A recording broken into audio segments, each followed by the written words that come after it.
Hello everyone, good morning to all of you. And today I have a interesting story. Why I am telling you interesting story? By the help of a story, you can get a lesson of our lives. तो देखिए ये बहुत अच्छा story है, ये moral story है और कितना अच्छा है आप जब पढ़ेंगे तब आपको पता चल जाएगा. पीपल लोग डू क्रिटिसाइज. क्रिटिसाइज मतलब होता है आलोचना करना.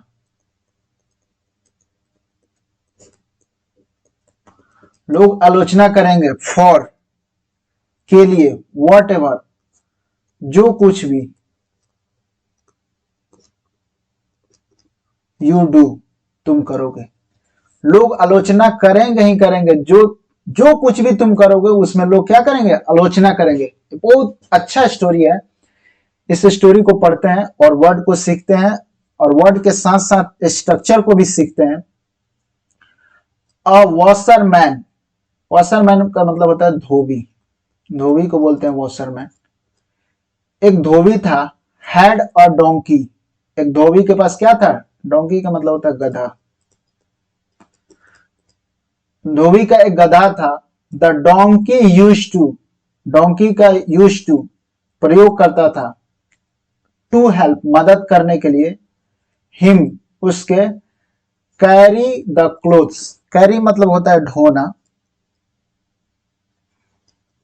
ढोना यहां से हिंदी कर देते हैं. Washerman had a donkey. एक धोबी के पास क्या था, एक गधा था. ये जो गधा था यूज टू किया करता था, हेल्प मदद किया करता था. हिम उसको. कैरी मतलब ढोने में. क्लोथ्स कपड़े को. फ्रॉम हिज हाउस उसके घर से. टू द रिवर बैंक नदी के किनारे तक. अब देखिए यहाँ पे एक ग्रामर का रूल है. यहाँ रिवर बैंक लिखा हुआ है, लेकिन अगर ये नदी का किनारा, बैंक मतलब यहाँ हो गया किनारा, नदी का किनारा. लेकिन अगर सी होगा, समुद्र होगा, तो यहाँ पे बैंक नहीं बोलेंगे. सी रहेगा तो क्या बोलेंगे, शोर बोलेंगे. SHORE. अब ये हो गया समुद्र का किनारा.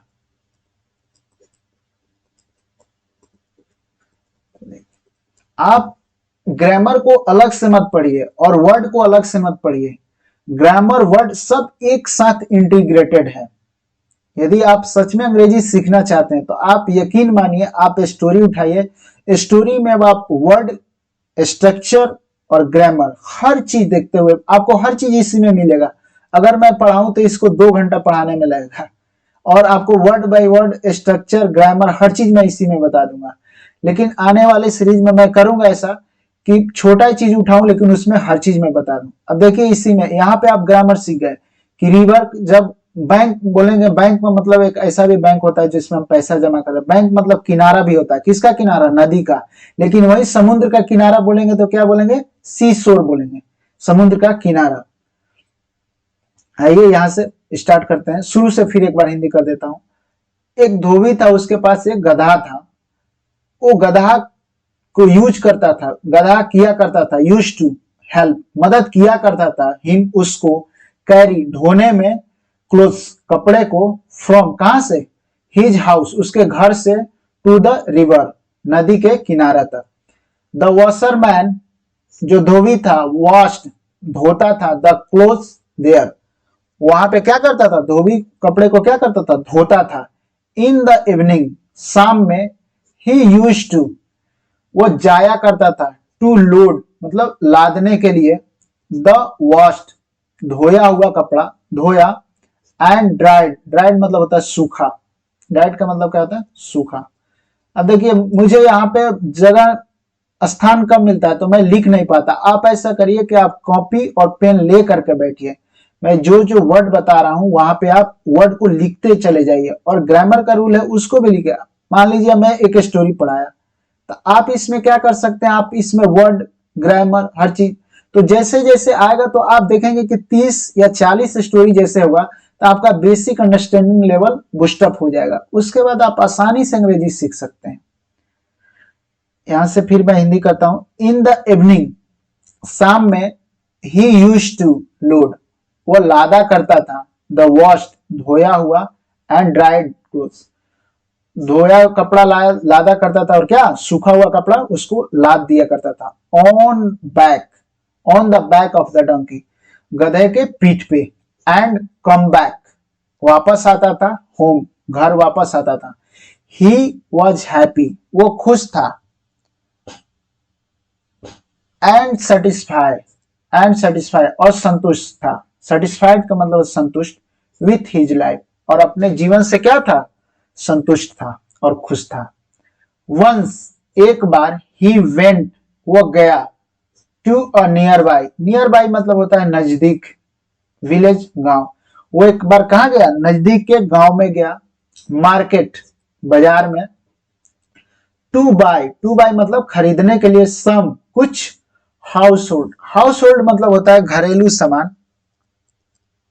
घरेलू वस्तु को बोलते हैं हाउस होल्ड। घरेलू सामान खरीदने के लिए क्या गया नजदीक के गांव में गया।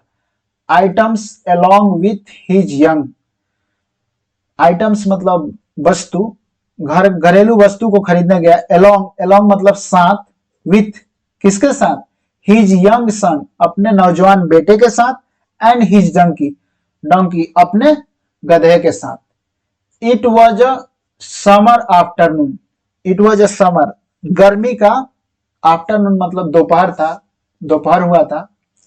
इट वॉज सो हॉट ये बहुत गर्म था। दैट कि इट वॉज इम्पॉसिबल, इम्पॉसिबल मतलब असाधारण, असंभव सॉरी, ये असंभव था। टू वॉक मतलब टहलना, बेयर फुट मतलब होता है नंगे पांव। असंभव था, क्या असंभव था कि नंगे पांव उस पे मतलब नंगे पांव चलना उस पे असंभव था। व्हेन जब इट बिकेम अनब्रेवेबल, अनब्रेवेबल मतलब होता है असहनीय। जब ये असहनीय हो गया, the washer man made his young child sit on the Dunki.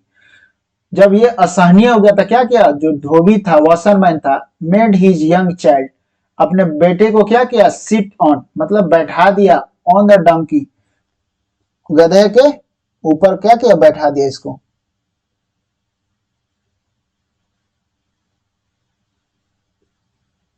देखिए यहाँ पे इसका ये पिता है, ये बेटा है और ये क्या है राहगीर है। और मेन तो इंटरेस्टिंग चीज यहाँ ऑन द वे मतलब रास्ते में, वे मतलब रास्ता होता है, तरीका भी होता है।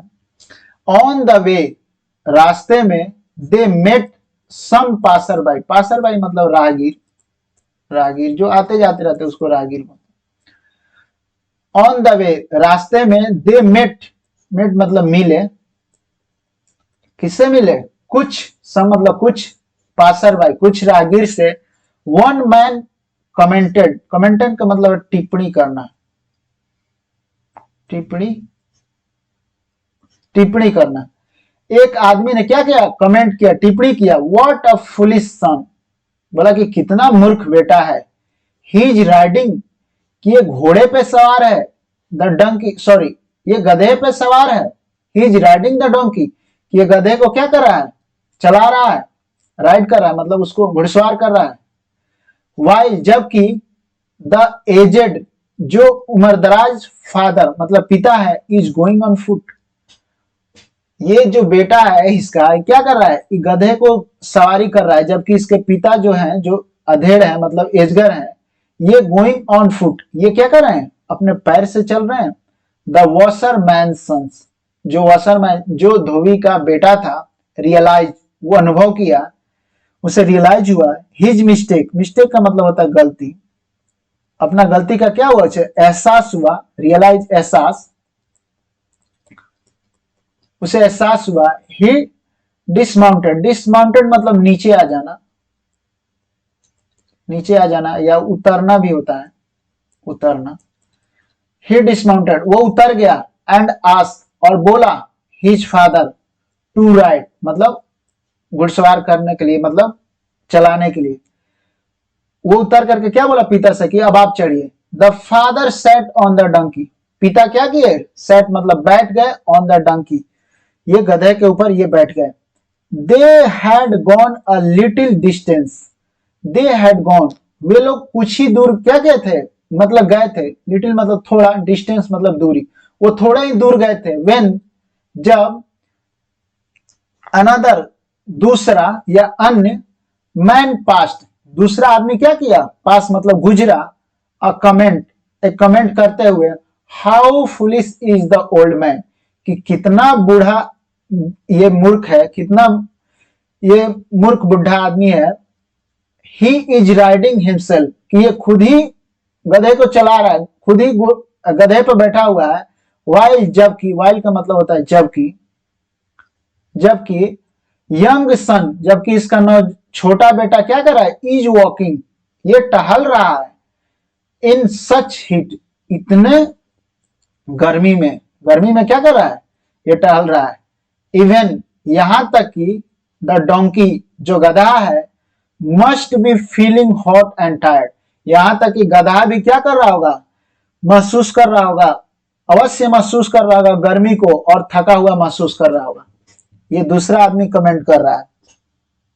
अब देखिए, द वॉशर मैन, जो धोबी था, फेल्ट सॉरी, मतलब उसे दुख हुआ, उसे खेद हुआ, खेद हुआ, उसे खेद हुआ क्या, बट, लेकिन, ही डिडंट नो, वो नहीं जानता था, व्हाट टू डू, कि क्या करे, वो नहीं जानता था कि क्या करे। अब देखिए, ये भी बहुत कमाल का स्ट्रक्चर है, मैं आपको बोलना सिखाता हूं।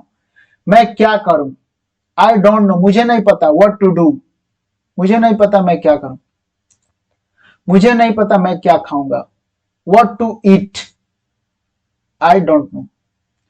तो what to eat, what to play, what to write, what to think, क्या करूं, कहां जाऊं, वेयर टू गो, तो ये स्ट्रक्चर है व्हाट टू डू।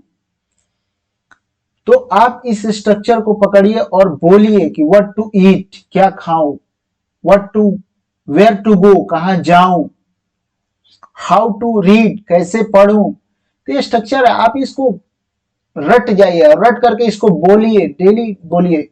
एक एक चीज आपको, देखिए एक ही स्टोरी में बहुत सारा चीज मिल जा रहा है आपको, वर्ड बता रहे हैं, फिर स्ट्रक्चर बता रहा हूं, फिर स्पोकन के लिए बता रहा हूं, फिर ग्रामर का चीज भी।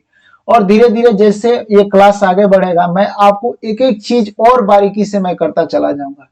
तो आइए इस कहानी को फिर यहां से करते हैं, जो बचा हुआ पार्ट है। The washer man felt sorry, जो धोबी था उसको बहुत दुख हुआ, लेकिन ही डोंट नो, वो नहीं जानता था, व्हाट टू डू, कि क्या करे। सो इसलिए, द फादर, उसके पिता, एंड द सन, और बेटा, माने बाप और बेटा दोनों ने डिसाइड मतलब निर्णय लिया, टू वॉक मतलब टहलने के लिए, चलने के लिए, ऑन फुट, किसे, पैरों से चलने के लिए उन्होंने निर्णय लिया कि चलो अब ऐसे ही पैर, खाली पैर चलते हैं, इस पे नहीं यात्रा करेंगे। आफ्टर, आफ्टर मतलब के बाद, going a few yards, yards का मतलब होता है डिस्टेंस, दूरी, गज, गज बोलते हैं इसमें, डिस्टेंस, कुछ ही दूरी, कुछ ही गज मतलब ये लोग गए थे, जाने के बाद, आफ्टर मतलब के बाद। अब देखिए यहां पे भी मैं आपको अगर बताना चाहूं, तो यहां पे भी एक रूल है, आफ्टर के बाद गोइंग आप देख रहे हैं ना, तो यहां पे अगर हम हैविंग लगा दें, यहां पे मैं हैविंग लिख दूं, तो यहां पे भीतरी हो जाएगा, और यहां पे आफ्टर लिखूं, तो यहां, जैसे मैं बोलूं, मैं वीडियो शूट करने के बाद मैं मार्केट जाऊंगा, तो after shooting my video I will go to market. अब इसी को दूसरे तरीके से मैं कैसे बोल सकता हूं, having completed my video I will go to market. अब देखिए इसमें भी स्ट्रक्चर आ गया। तो मैं अगर बताना चाहूं तो ऐसे ऐसे स्टोरी से मैं आपको अंग्रेजी, मैं गारंटी दे करके कहता हूं कि आप 30 से 40 स्टोरी करिए, आपका अंडरस्टैंडिंग लेवल इतना बूस्टअप हो जाएगा कि आप इजिली आप समझ सकते हैं, and you can write English, you can speak English, you can understand English in easy way. Doesn't matter your base is you have base or not, doesn't matter. It's all matter whatever I am using the structure in this story, and how can I speak, how can I write, and how can I understand. So you have to focus on the all this segment. तो आपको इस पे ध्यान देना पड़ेगा और आप इसको धीरे धीरे करिए और ये हो जाएगा, कोई बड़ी बात नहीं है। आफ्टर